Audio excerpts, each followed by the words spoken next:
Welcome back to the channel. We've had some major news breaking from the Marvel Cinematic Universe. Marvel Studios are confirming a major return of a character we previously haven't seen in the MCU, but we certainly have seen in superhero movies, most specifically in the Fox X-Men universe. But we also have news regarding Blade. So if you're an X-Men fan, if you're a Deadpool fan, I think you're going to be very excited about this news. If you're a Blade fan, I don't think you're going to be nearly as excited, obviously, as X-Men and Deadpool fans. We've got confirmation. The rumors have been out there that we should expect to see Hugh Jackman at some point enter the fold as far as the MCU, most likely in a cameo. And it appears it's probably going to be more than that. In a video posted to his Twitter page, Deadpool actor Ryan Reynolds confirmed Hugh Jackman is returning to the role of Wolverine in Marvel Studios' Deadpool 3. This will be Jackman's first time playing the role since 2017's Logan, which is often regarded as his best performance in the role. But we did have one idea. Hey, Hugh, you want to play Wolverine one more time? Yeah, sure, Ryan. I happen to be a very big fan of the 2017 film Logan. I thought it was a really fitting goodbye to Hugh Jackman as Wolverine and a really good send-off, not only for that character really, but Professor X, Patrick Stewart in the role he was born to play. Just thought it was so good. Such a different atmosphere as far as the movie. Obviously, we've already seen Patrick Stewart in the MCU, making a cameo appearance in Doctor Strange #2. And the idea of Hugh Jackman's Wolverine and Ryan Reynolds' Deadpool in a film together is not new. This is something that Ryan Reynolds had pitched a long time ago when Fox Studios still owned the rights, obviously, to all the X-Men stuff, including Deadpool. And the idea was, I guess, like a road trip movie, like a buddy cop road trip with Wolverine, played by Hugh Jackman, Ryan Reynolds, obviously playing Deadpool. Will this be that? I'm not really sure, but we do know that is what Ryan Reynolds originally had in mind. The characters being together is certainly not new, especially to comic book fans.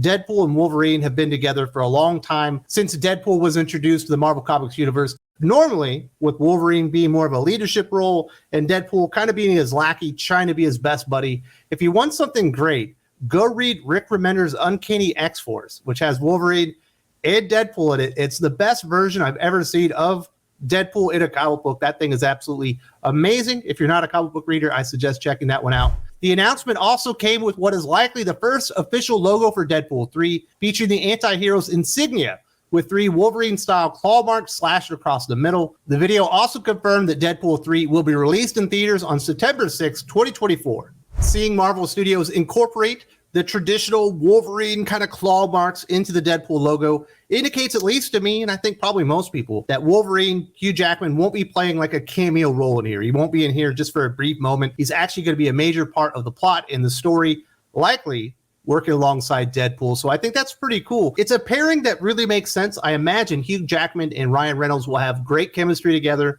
Hugh Jackman is actually pretty funny, and Ryan Reynolds, when in the right role, absolutely hilarious. And this marks, I guess, the 4th mutant confirmed in the MCU so far. First, we had the Professor X cameo in Doctor Strange 2. Kamala Khan was confirmed as a mutant in her Disney Plus show. Namor is about to debut in the Black Panther sequel. And we will have Wolverine in Deadpool 3 in the not-too-distant future. I know a lot of people have said Deadpool is like the 5th mutant in the MCU so far, but Deadpool really isn't a mutant. Sometimes they treat him like one, but he's really more of a mutate, kind of like in the same vein as like a Captain America. Yes, he does have powers and he's mutated, but he wasn't born with it. It was kind of given to him after the fact. That's kind of the way it plays into Deadpool. So I wouldn't really consider Deadpool a mutant, although he's certainly X-Men adjacent.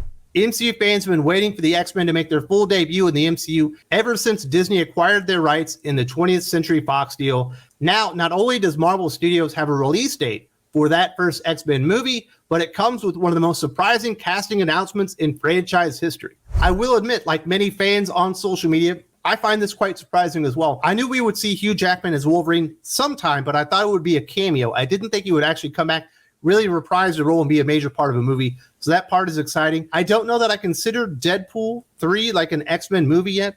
Obviously, it depends. Maybe we'll get more X-Men content within the movie as well. But this stuff is really important for Kevin Feige and Marvel Studios and the MCU, just like the long-term viability. There are still MCU fans. There's no denying that. But the luster has certainly worn off. And X-Men, even more so than Fantastic Four, is that really big title, that big name that you can put up on a marquee and get people excited for the MCU again. Unfortunately, there are those pesky rumors that continue to persist that Marvel Studios, the MCU, will not call the X-Men anymore, that they will be called like the Mutants or something very generic, ditching the name that Stan Lee and Jack Kirby, two of the most illustrious names in the history of comic books, came up with all the way back in the early 60s, because apparently Victoria Alonso is a moron. But I have no doubt that Kevin Feige understands the significance, the importance that the X-Men, and specifically Wolverine, play to the future success of the MCU, the viability and the ability to get people back in theaters and get really excited. Spider-Man No Way Home got people back in theaters, but there were also constant rumors that we were going to see the other two versions of Spider-Man in that movie, and we were going to see Charlie Cox Daredevil make his first appearance in the MCU, obviously moving over from Netflix. There was a lot of really big rumors, and the good thing about that movie is it kind of paid all of them off. If Kevin Feige and Marvel Studios can get some really good buzz about the X-Men entering the fold in the MCU, it could go a long ways. And obviously, the first appearance of Wolverine, Hugh Jackman is going to play a huge part in that. Now let's talk about Blade. And the news here is definitely not so exciting. I will be absolutely shocked if Blade makes it to theaters when they've said it is going to be. There's no way at this point, because Basim Tariq has abruptly stepped down as director of Marvel Studios' Blade film. This news comes just 1 week before filming was scheduled to begin for the MCU project. Marvel Studios issued the following statement on Tariq's departure. Due to continued shifts in our production schedule, Bassam is no longer moving forward as director of Blade, but will remain as an executive producer on the film. We appreciate Bassam's talent and all the work he's done getting Blade to where it is. This also comes on the heels and kind of reports that are out there that Kevin Feige himself is spread far too thin when it comes to the MCU itself. They used to do, back in the day, maybe 1 or 2 projects a year. Then it got ramped up to like 4 projects a year, moving into the end of phase 3 of the MCU when we were getting to Endgame. Now they're doing like 8 projects a year, 4 or 5 shows on Disney Plus in a year. Also 3 or 4 movies going on kind of all at the same time. And apparently he just doesn't have the time, the quality control to make sure all these things are scripted well. The projects really live up to that Marvel MCU standard that they set that was so high for so many years and had people clamoring to get into a movie theater to watch an MCU movie. Obviously, that's not really the case nowadays. There are also rumors that the script for the Blade movie is in terrible shape. The word on the street is there are only like 2 lackluster action scenes in the entire Blade movie, which definitely won't do the original movie justice.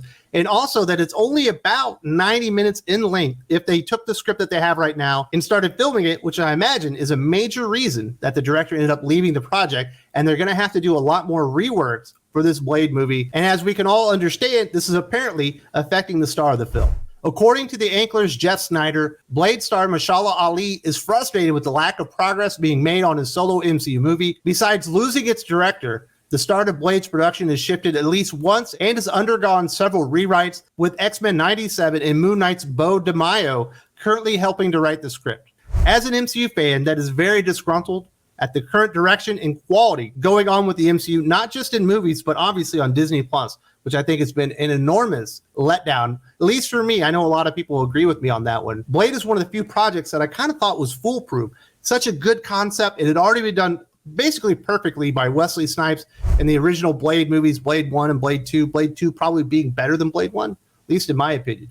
Although Blade Trinity, that's probably worse than X-Men Last Stand. You know what I mean? Man, that movie just sucked. But the bar as far as Blade is set really high with those original films. And it sounds like with the state of the script and the director leaving, maybe we should start hedging our expectations as far as what the MCU is capable of bringing to the table when it comes to Blade, unfortunately. A lot of interesting things going on with the MCU nowadays. Really bad casting decisions seem to be happening left and right. One of the worst ones, in my opinion, is the next Brie Larson. Tenoch Huerta as Namor. Obviously, we'll see this character in the upcoming Black Panther film. If you haven't seen this breakdown about all the stupid stuff Tenoch Huerta has been saying about playing Namor and how he got the part and all that stuff, you need to see this video if you haven't checked it out already. If you don't see it here, there's also a link in the video description.